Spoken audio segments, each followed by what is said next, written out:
अचानक कुर्बान अली मौलवी की तरफ देखता है और सख्त आवाज में कहता है, लड़की को अंदर लाओ। इतना सुनते ही दो औरतें सुंदरी को जबरदस्ती पकड़कर अंदर ले आती हैं। सुंदरी लगातार खुद को छुड़ाने की कोशिश कर रही होती है। उसकी आंखों में डर होता है और आवाज में बेबसी। मैं यह निकाह नहीं करूंगी।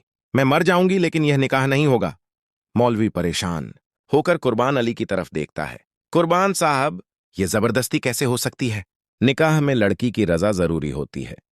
कुर्बान अली के चेहरे पर खतरनाक मुस्कान आ जाती है। आप फिक्र मत करें मौलवी साहब, यह लड़की अभी खुद बोलेगी मुझे कबूल है। यह कहकर वह अपने आदमियों को इशारा करता है। कुछ ही पलों बाद गुलाम को घसीटते हुए अंदर लाया जाता है। गुलाम नियम बेहोशी की हालत में होता है। उसके हाथ बंधे होते हैं, चेहरे पर जख्म होते हैं। जैसे ही सुंदरी की नजर गुलाम पर पड़ती है, उसकी चीख निकल जाती है। गुलाम गुलाम गुलाम, वह पागलों की तरह उसकी तरफ बढ़ने की कोशिश करती है, लेकिन औरतें उसे पकड़े रखती हैं। कुर्बान अली धीरे धीरे सुंदरी के करीब आता है और उसके कान के पास झुक कर कहता है, अगर तुम्हें गुलाम की जान प्यारी है तो अभी इसी वक्त कबूल है कह दो, वरना मैं तुम्हारी आंखों के सामने उसे खत्म कर दूंगा। यह सुनकर सुंदरी के चेहरे का रंग उड़ जाता है। मौलवी निकाह पढ़ाना शुरू करता है। वह सुंदरी से पूछता है, क्या आपको यह निकाह कबूल है? सुंदरी की आंखों से आंसू बह रहे होते हैं, उसके होंठ कांप रहे होते हैं और वह लगातार गुलाम को पुकार रही होती है। इसी दौरान गुलाम को थोड़ा होश आने लगता है। वह मुश्किल से अपना सिर उठाता है और पूरी ताकत से चिल्लाता है, कुर्बान अली, मैं तुम्हें जिंदा नहीं छोड़ूंगा। फिर वह सुंदरी की तरफ देखता है। सुंदरी, तुम इसके साथ निकाह मत करना। कुर्बान अली गुस्से में गुलाम के करीब जाता है और उसके सिर पर देता है। वह सुंदरी को घूरते हुए कहता है, मैं आखिरी बार पूछ रहा हूं, अगर तुमने कबूल है ना कहा तो मैं सिर्फ 3 तक गिनूंगा।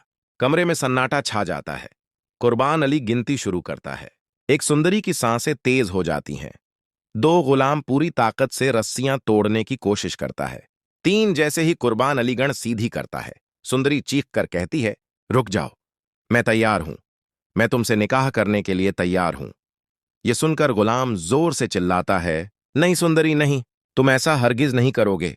कुर्बान अली के चेहरे पर जीत की मुस्कान आ जाती है। वह जाकर सुंदरी के पास बैठ जाता है। मौलवी दोबारा पूछता है, क्या आपको यह निकाह कबूल है?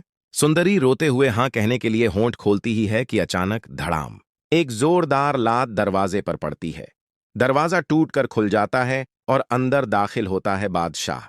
उसके साथ उसके बॉडीगार्ड्स और कारिंदे भी होते हैं। बादशाह की आंखों में गुस्सा जल रहा होता है। वह जोर से चिल्लाता है। कुर्बान अली चौंक जाता है। वह तुरंत खड़ा हो जाता है, लेकिन इससे पहले कि वह कुछ समझ पाता, बादशाह उसका गिरेबान पकड़ लेता है। तुमने गुलाम और सुंदरी को किडनैप करवाया? कुर्बान अली झटके से अपना गिरेबान छुड़ाता है और गुस्से में कहता है, हां, यह सब मैंने किया है और आज मेरा सुंदरी से निकाह होकर रहेगा। मुझे कोई नहीं रोक सकता। फिर वह बादशाह की आंखों में देखकर कहता है, अगर तुमने मुझे रोकने की कोशिश की तो मैं गुलाम और सुंदरी दोनों को खत्म कर दूंगा। मैं अपनी बेटी पर सुंदरी को सौतन नहीं बनने